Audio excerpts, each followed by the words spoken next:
जन्म के साथ यात्रा अपने आप ही होने प्रारंभ हो जाती है। सूर्योदय की प्रथम बेला के साथ में जन्म होता है। साधना का संकल्प मन में गुंजायमान होना प्रारंभ होता है। मन की वाणी भीतर में गुंजायमान होनी प्रारंभ हो जाती है। ढोल धमाकों के साथ अपने आप को जागरूक बनाकर अपने चरणों को गतिशील बनाना साधना का प्रथम सोपान बनकर उभर कर सामने आने वाला क्षण बन जाता है। अपने आप भीतर की साधना मुखार बिंद से प्रकट होने प्रारंभ हो जाती है।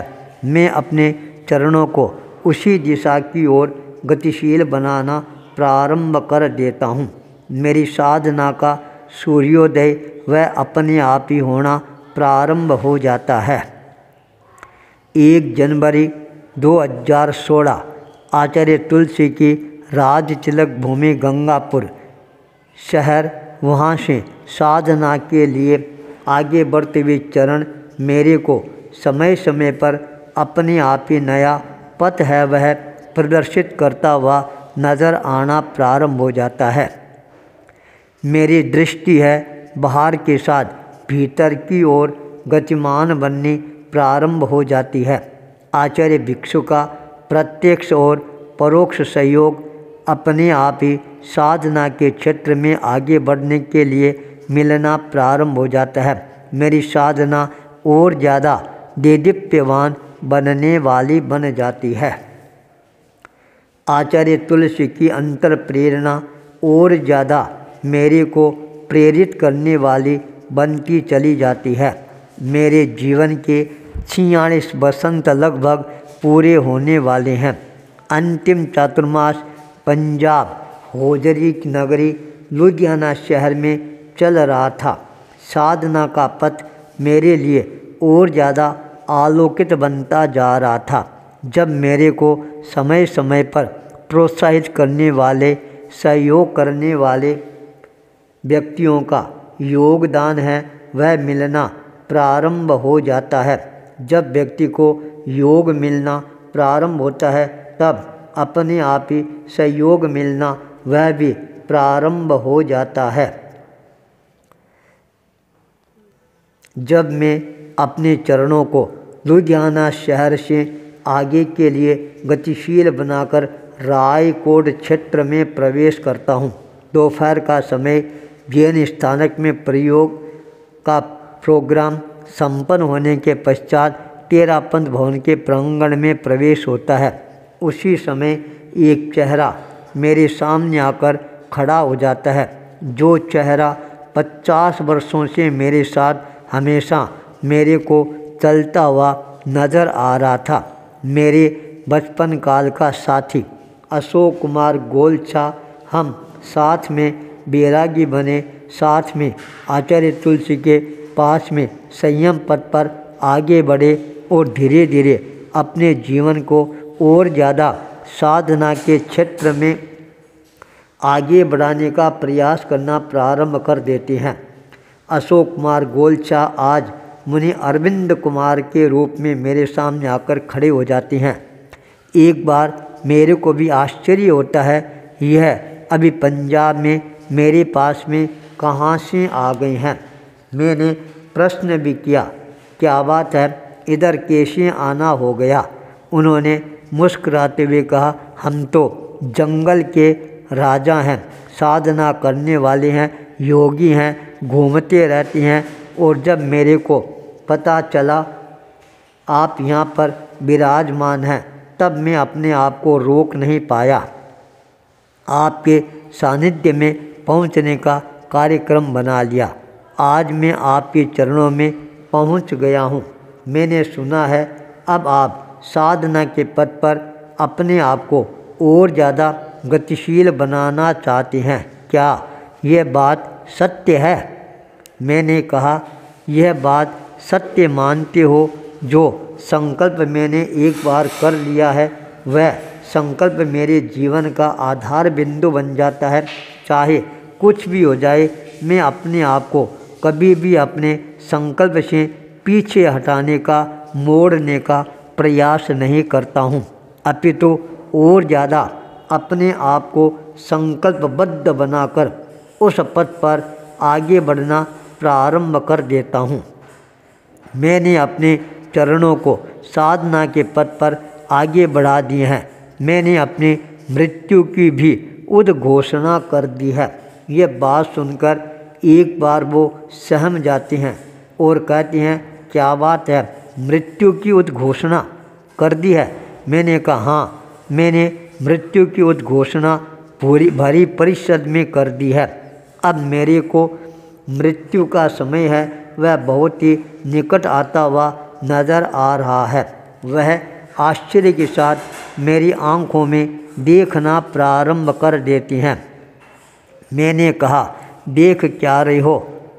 मैंने तो यह भी उद्घोषणा कर दी है, मेरा पुनर्जन्म है वह भी बहुत जल्दी होने वाला है।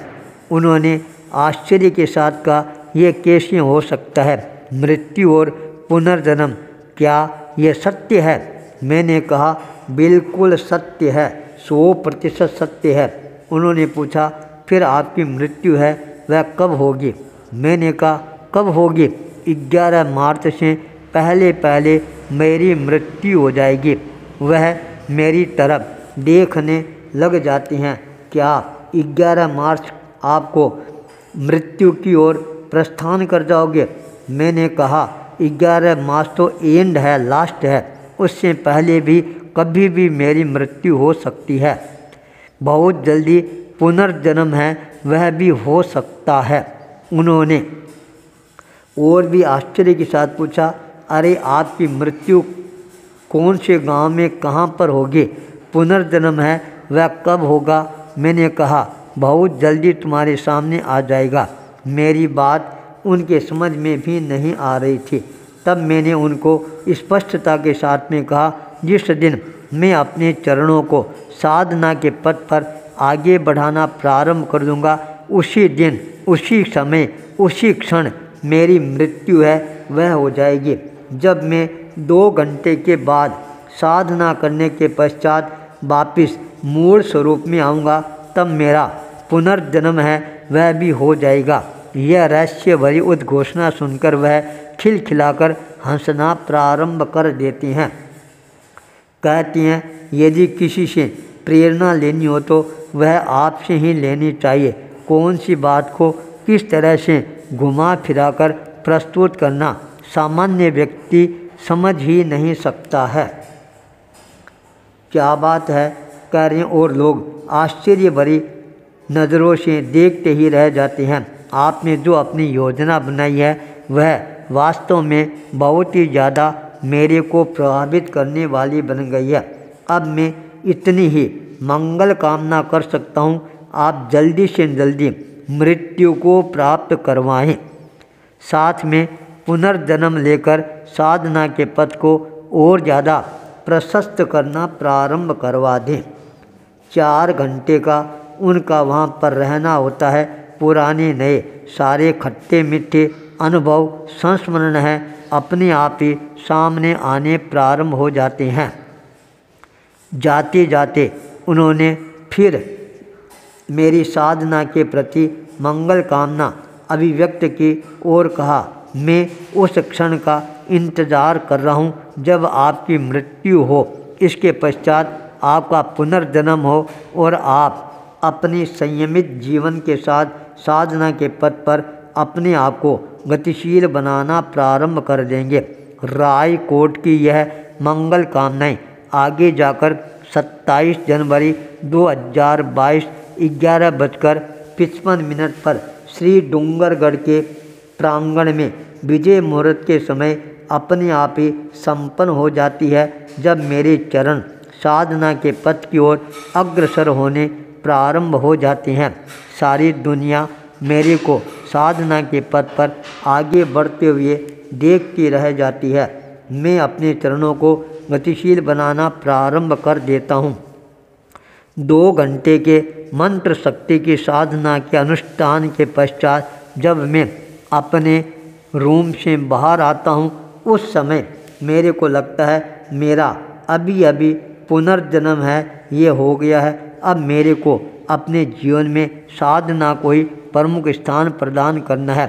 श्री डोंगरगढ़ से रवाना होकर मेवाड़ की धरा पर पहुंचकर मैंने अपने आप को साधना के पथ की ओर गहराई के साथ गतिशील बनाना प्रारंभ कर दिया।